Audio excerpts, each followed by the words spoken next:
The wedding slideshow was beautiful, until photo number 14. That's what I need you to hold on to from the very beginning, because everything that came before that moment was exactly what you'd want a wedding day to be. The sanctuary lit with white candles and tulle, the choir humming soft and low while the guests took their seats, my daughter Simone standing in the vestibule in a dress that had taken us 4 months to find, looking like the answer to every prayer I had ever whispered over her life. The slideshow had started maybe 20 minutes into the reception, right there in the fellowship hall, projected on the big screen they use for Sunday morning worship, and people were laughing and dabbing their eyes and saying, "Look at her," and "Look at him," the way you do when a love story is playing out in photographs. And then the room changed. Not all at once. It changed the way a sky changes before a storm, a shift in pressure, a drop in warmth, a quality of stillness that you notice before you can name it.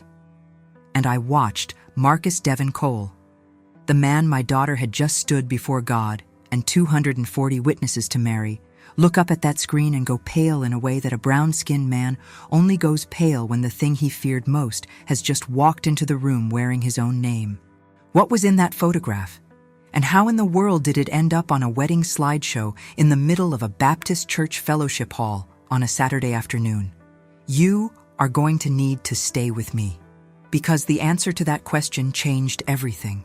My name is Beverly Elaine Tatum Rhodes. I am 57 years old.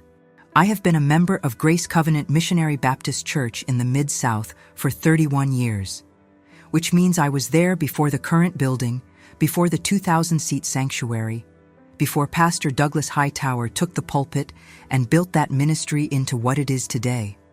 I am a registered nurse. I raised 2 children mostly on my own after my husband Raymond passed from a stroke 11 years ago. And I am the kind of woman who shows up. That is the simplest way I know to put it. I show up for the sick and the grieving, for the early morning prayer circles, for the Women's Day committees, for the moments when somebody needs a steady hand and a quiet presence. Raymond used to say that God put me on this earth with a thermostat. I could walk into any room and regulate the temperature just by being in it. I don't know if that's true, but I do know that when that photograph appeared on the screen, I was the one who stayed calm enough to do what needed to be done. And I want to tell you how I got there. Simone Renee Rhodes was 32 years old on her wedding day. She is my youngest, my tender-hearted one, the child who used to bring home stray animals and once cried for 3 days when a fish died. She had given her life to Christ at 14.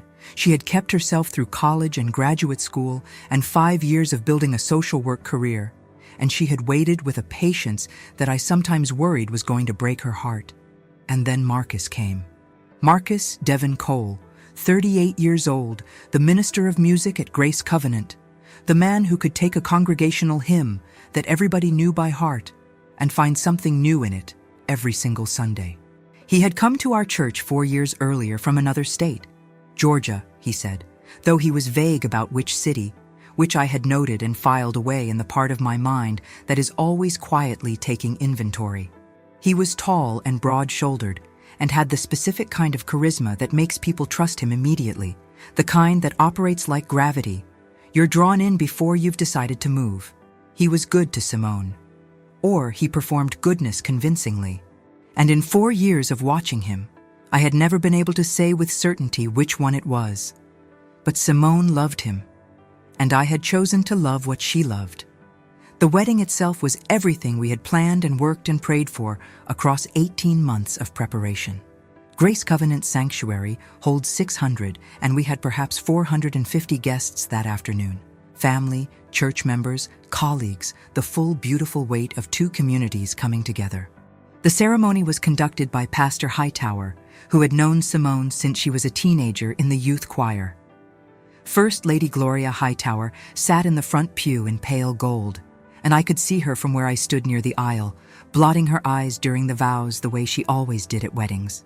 The choir sang 2 selections, "I Choose You," and a slow arrangement of "His Eye is on the Sparrow" that made the whole room hold its breath. When Marcus stood at that altar and watched Simone come down the aisle on the arm of her brother Darius, his expression was, and I have turned this over many times since, not the expression of a guilty man. It was the expression of a man who had fully committed to a performance, which is a different thing. But in the moment, I could not tell the difference, and I am not sure it would have mattered. Simone was radiant. That is the word. She was radiant, and that was real, regardless of anything else. The reception was in the fellowship hall directly connected to the sanctuary by a set of wide double doors. The caterer had done a beautiful job. Round tables with white and gold linens, fresh flowers, a dessert table that Sister Carol from the hospitality committee had overseen personally. The DJ, a young man named Brandon, who Marcus had recommended and who had set up along the far wall, was playing softly in the background while people found their seats. The slideshow had been put together by Marcus's cousin Terrence, a sweet-natured 25-year-old who had volunteered for the job 3 months earlier. Marcus had given Terrence access to a shared cloud photo album called M&S Memories, and had told him all the good photos were there, to go through the folder and pick whatever he liked. Terrence had accessed the album through Marcus's laptop, organized the photos by date, and assembled the slideshow from there. It was meant to run during dinner while people ate and visited and settled in, and for 13 photographs, it was perfect. Simone and Marcus at a church cookout, both of them laughing with their mouths open. Their engagement photos at the botanical garden, the light golden and soft. A candid shot from Bible study where Marcus had his arm around Simone's shoulder and she was looking up at him. Family portraits, holiday photos, a picture from the mission trip they took together to New Orleans 2 years ago. 13 photographs of a love story. 13 photographs of a future I had allowed myself to fully believe in. And then photograph number 14 appeared on that screen. It was a large image, the way all the photographs were large on that projector screen. You could see every detail clearly from 30 feet away. It showed Marcus in what appeared to be a professional office setting. Wood-paneled walls, a desk with folders stacked on it, a small American flag in the corner, the way you see in government or legal offices. He was wearing a dark suit I had seen him wear to church, the charcoal one with the thin lapels. He was seated at the desk beside a woman. The woman was perhaps 30 years old, light-complexioned, natural hair pulled back, wearing a white dress, not a wedding gown, but a white dress that read as deliberate, as chosen. They were both leaning toward a document on the desk between them, and they were not just signing the document. They were signing it together, side by side, and the man behind the desk, who wore the expression of an official witnessing something legal and final, was handing Marcus a pen while the woman's pen was already moving. The timestamp in the lower right corner of the photograph read a date that was 11 months ago. 11 months before today's wedding. And across the top of the document spread before them, visible on the large projection screen for every person in that fellowship hall to read, were the words, "Certificate of Marriage." The room did not explode. I want to be clear about that, because I think people imagine that a moment like this produces immediate chaos. It did not. What it produced was something closer to the silence that follows a very loud sound, a collective held breath, a suspension of normal function, as 240 people processed what they were seeing and tried to decide if they were seeing what they thought they were seeing. I heard a woman behind me say quietly, "Lord have mercy." I heard a chair scrape. I heard the music from the DJ stop, not dramatically, not with a scratch, just quietly end, because Brandon had looked up at the screen and his hand had moved to the board on instinct. And I watched Marcus Devon Cole standing near the head table with a glass in his hand that he had been about to raise for a toast, go very still in the way that people go still when every calculation they have ever made is being revised simultaneously. I want to tell you what I did in that moment. I did not scream. I did not run to my daughter. I did not confront Marcus. What I did was look at Simone. My child was seated at the head table in her beautiful dress with her crown of flowers pinned into her hair, and she was staring at the screen with an expression I had never seen on her face before. Not anger, not grief, not even confusion, but a terrible comprehension. The expression of a person watching the ground give way beneath them and understanding exactly what is happening before they have finished falling. I stood up. I walked to her calmly, and I put my hand on her shoulder from behind, and I bent down and said, very quietly, into her ear. "I am right here. Don't move yet. I am right here." And she reached up and covered my hand with hers and held onto it with the grip of someone who is not going to let go. Let me slow down here, because what happened in the next 10 minutes only makes sense if you understand the particular social mechanics of a black church wedding reception and who holds power in that room. You have the pastor, who is the spiritual authority. You have the first lady, who is the social and emotional manager. You have the mothers of the church, who function as the institutional conscience. You have the deacons and ushers, who are the logistical infrastructure. And you have the family, both families, who are operating from a completely different set of imperatives than any of those other groups. All of those forces were now in motion simultaneously, pulling in different directions, and someone needed to be the fixed point. I decided, standing there with my hand on my daughter's shoulder, that the fixed point was going to be me. The first person who reached Marcus was not his mother or his best man. It was Deacon Harold Pruitt, a 64-year-old retired military man who served as the head of security and logistics at Grace Covenant, and who had been standing near the door when the photograph appeared. Deacon Pruitt reached Marcus in approximately 15 seconds and said something quietly into his ear. Marcus's response was to shake his head, not in denial, but in the manner of someone who does not yet know what story to tell. The second person to reach the front of the room was Marcus's mother, Sister Gwendolyn Cole, a sturdy woman in her early 60s who looked at the screen and then looked at her son with an expression that told me she was not entirely surprised, which was itself a piece of information I filed away.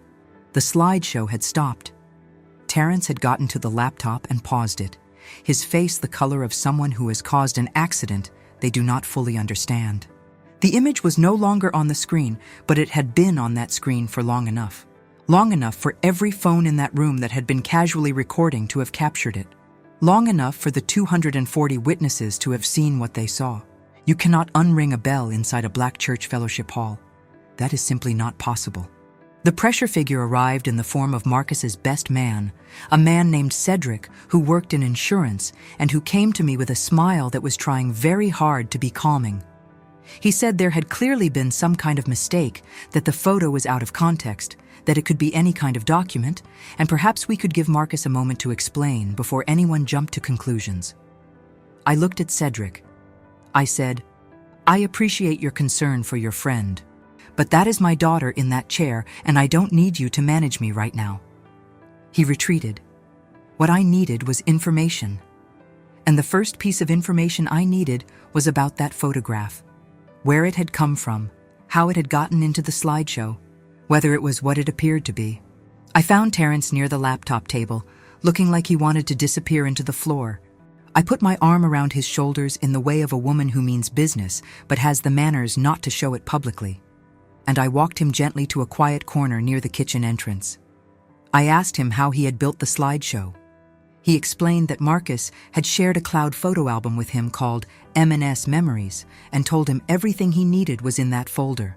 Terrence had pulled up the album through Marcus's laptop, sorted the photos by date, and built the slideshow from what he found.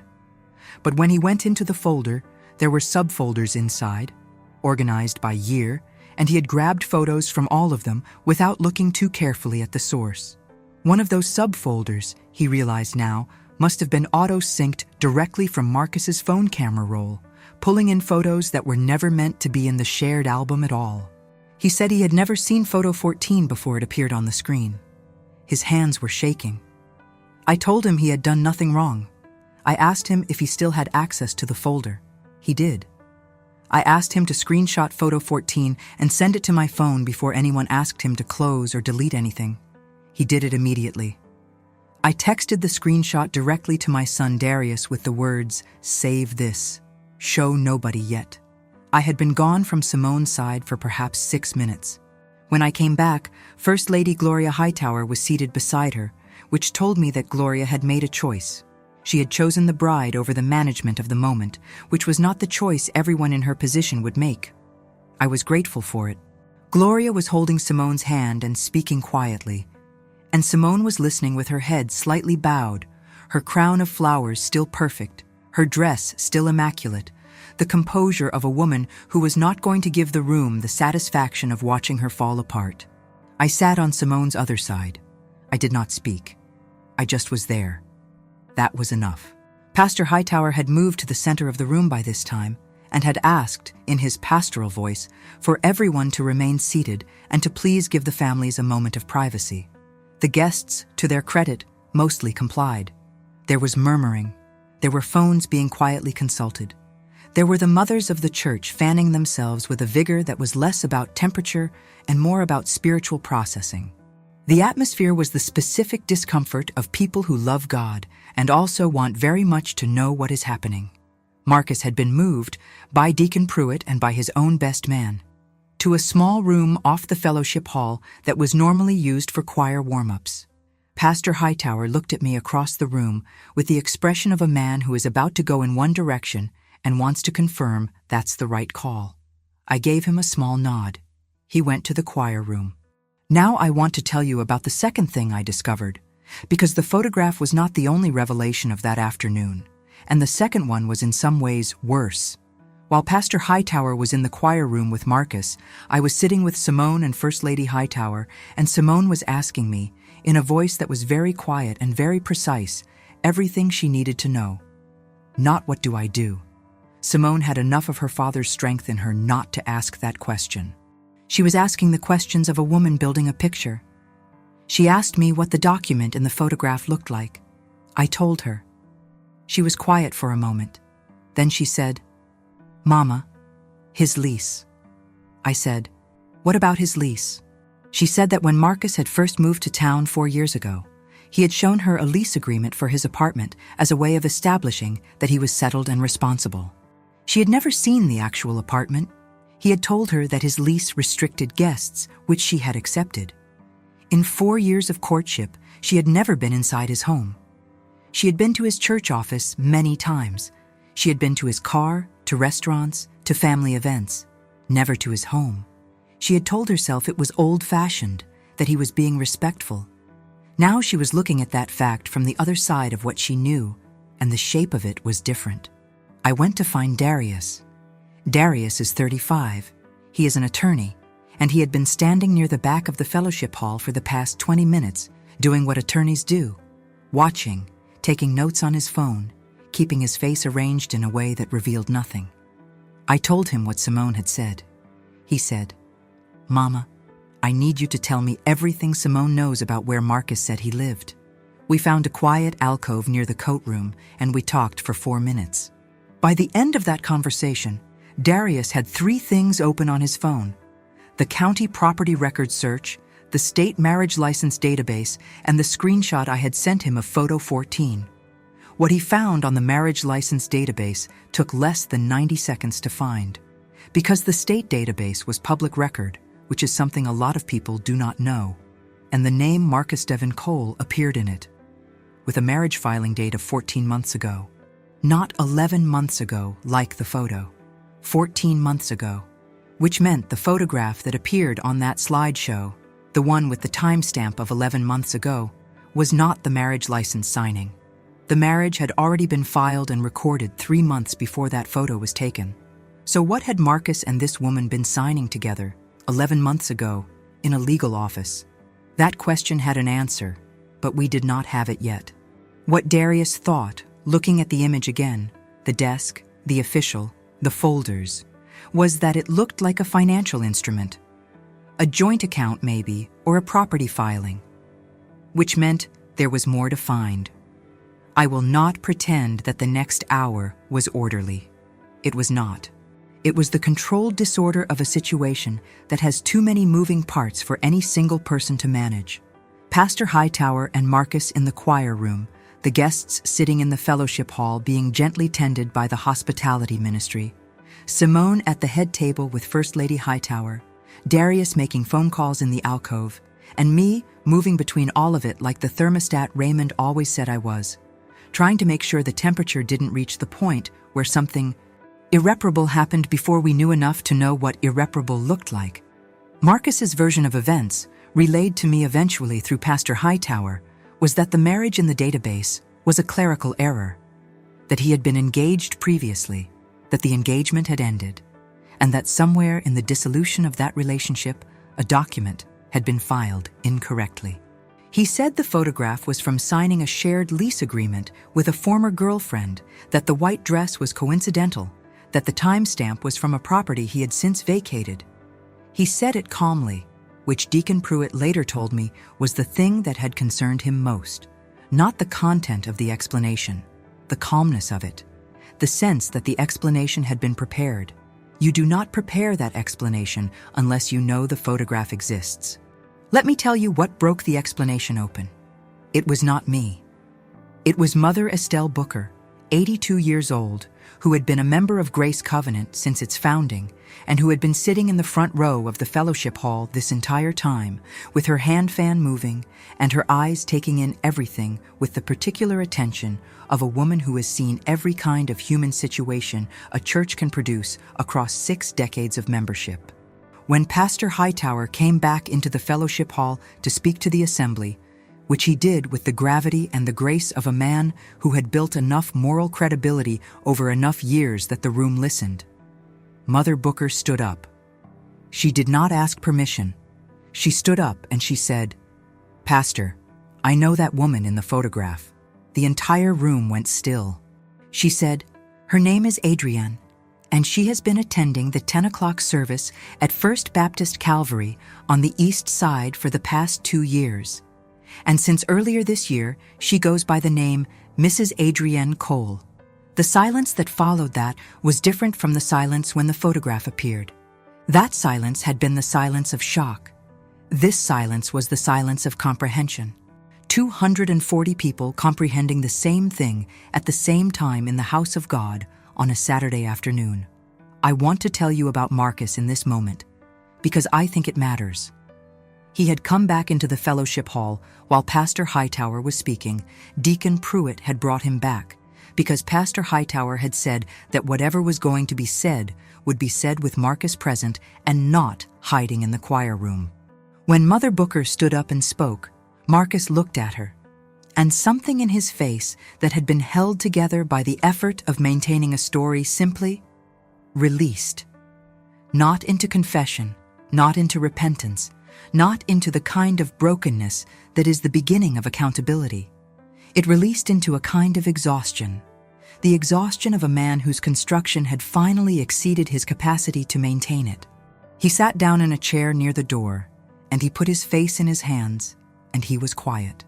Simone watched him do it. I was beside her. I felt her hand, which was in mine, tighten, and then, very deliberately, loosen. She let go of my hand. She sat up straight. She reached up and touched the crown of flowers in her hair, the way you touch something you are about to remove. And she looked at me and said, "Mama, I want to go home." Her voice was steady. Her eyes were clear. And I thought of Raymond in that moment. Raymond, who would have been sitting beside her in a heartbeat, who would have said and done all the things that I was now doing alone. And I made him a promise right then that I was going to get our daughter out of that room with every shred of her dignity still attached to her body. Pastor Hightower addressed the congregation. He did not name specifics from the floor. He said that a serious matter had come to light that required the families to have time and space, that the reception would be concluding, and that he asked everyone present to leave with grace and discretion, and to commit to prayer for all involved. He said it with the authority of a man who had built enough moral credibility over enough years that the room listened. People began to gather their things. The mothers of the church moved with the practiced efficiency of women who have handled the endings of hard things before, quietly collecting centerpieces and leftover programs, wrapping food, restoring order. Deacon Pruitt stationed 2 deacons at the doors. There was no scene. There was no confrontation in the aisle. Grace Covenant knew how to hold difficult things with dignity, and it did. The institutional consequence for Marcus came not in that hall, but in the days that followed, and I will tell you what I know. Pastor Hightower convened a meeting of the deacon board the following Tuesday. Darius attended as Simone's representative at the pastor's invitation. The marriage license from 14 months ago was verified through the county records, and the woman, Adrienne Cole, was contacted through the process. She had, it emerged, believed the marriage was the real and only one. She was not a knowing participant in the deception. She was also a victim. That detail was important to me. It is important to how I carry this story. The photograph in the slideshow, the one that Terrence had pulled unknowingly from the auto-synced subfolder on Marcus's cloud account, turned out to be from the signing of a joint bank account that Marcus and Adrian had opened together 3 months into their marriage, which placed the timestamp precisely where it should have been. 11 months before today's wedding, 11 months ago. The account had been used to deposit funds that included money from Grace Covenant's music ministry budget, for which Marcus had partial signature authority. The financial investigation that followed that finding is still ongoing as I tell you this story, and I will not share details that are part of that process. What I will tell you is that Marcus Devon Cole resigned from his position as Minister of Music at Grace Covenant Missionary Baptist Church within 72 hours of that Saturday afternoon, and that the resignation was not voluntary in any meaningful sense of that word. Simone. I want to spend a moment on Simone because she is not a footnote in this story. She is the center of it. In the weeks that followed that day, she did not collapse the way people expected her to. She grieved, genuinely, fully, in the way that a woman who loved someone grieves the loss of that love and everything she thought it was. She cried in my kitchen for a full Sunday afternoon while I sat across from her and let her cry without trying to fix or rush it.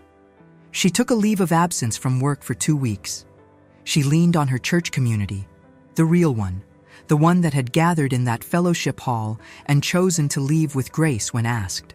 She called me every morning at 7:15. She is doing the work of healing, which is slow and not linear, and looks nothing like the triumphant recovery arc that people want for her. She is doing it anyway. What she said to me, about 6 weeks after the wedding day, sitting in my living room on a Tuesday evening with her shoes off and a cup of tea going cold on the table beside her, was this: "Mama, the thing I keep coming back to is the slideshow. Terrence didn't know. The cloud just synced that subfolder in without either of them realizing it was there. Nobody planned for that picture to be in there. And I keep thinking, if that one thing hadn't happened, if Marcus had organized his cloud folders differently, if the autosync hadn't pulled in what it pulled in, how long would I have not known? How many years?" She shook her head slowly. "God doesn't waste anything," she said. "Not even a cousin and a laptop and a subfolder nobody was supposed to open." I have turned that over in my spirit many times since she said it.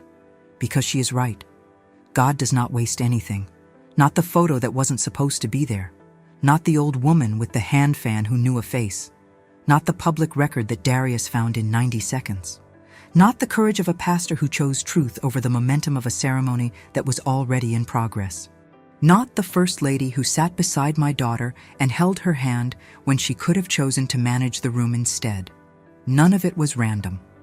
All of it was movement. Slow, unglamorous, costly movement toward the truth. There is a scripture I have carried with me through all of this, from the book of Numbers, chapter 32, verse 23. "Be sure your sin will find you out." I was taught that scripture as a warning when I was a child, a threat almost, designed to keep you righteous out of fear.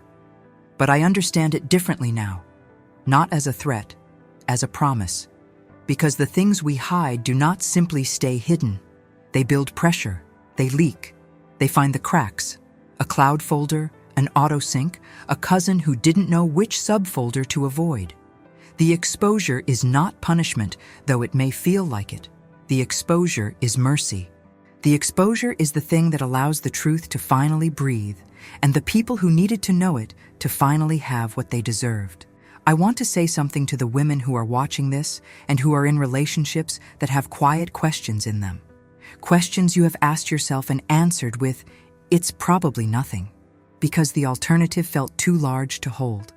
I am not telling you to assume the worst about the people you love, but I am telling you that your instincts are not your enemy. The things you have noticed and filed away are not nothing. The questions that don't quite get answered, the places you've never been, the explanations that are smooth in a way that slightly exceeds what the situation would require. Those things are data. You are allowed to take them seriously. You are allowed to love someone and still require the truth. Those two things are not in conflict. They have never been in conflict. Simone's wedding day was not what it was supposed to be, but the day she deserved, the one where someone stands before her and offers her the full and honest truth of who they are. That day is still ahead of her. I believe that with everything in me. Because I watched her sit in that fellowship hall in her beautiful dress with her flowers still in her hair. And I watched her choose dignity over destruction, clarity over chaos, and truth over the comfortable lie of a ceremony that was built on a foundation that was never going to hold. That is not a small thing. That is the whole thing. That is who my daughter is.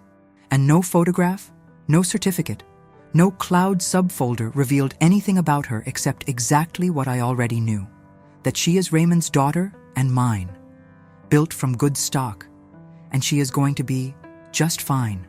Whatever is hidden in your life, in your relationships, in your church, in your family, I want you to trust that the light has a way of finding it, not to destroy you, to free you.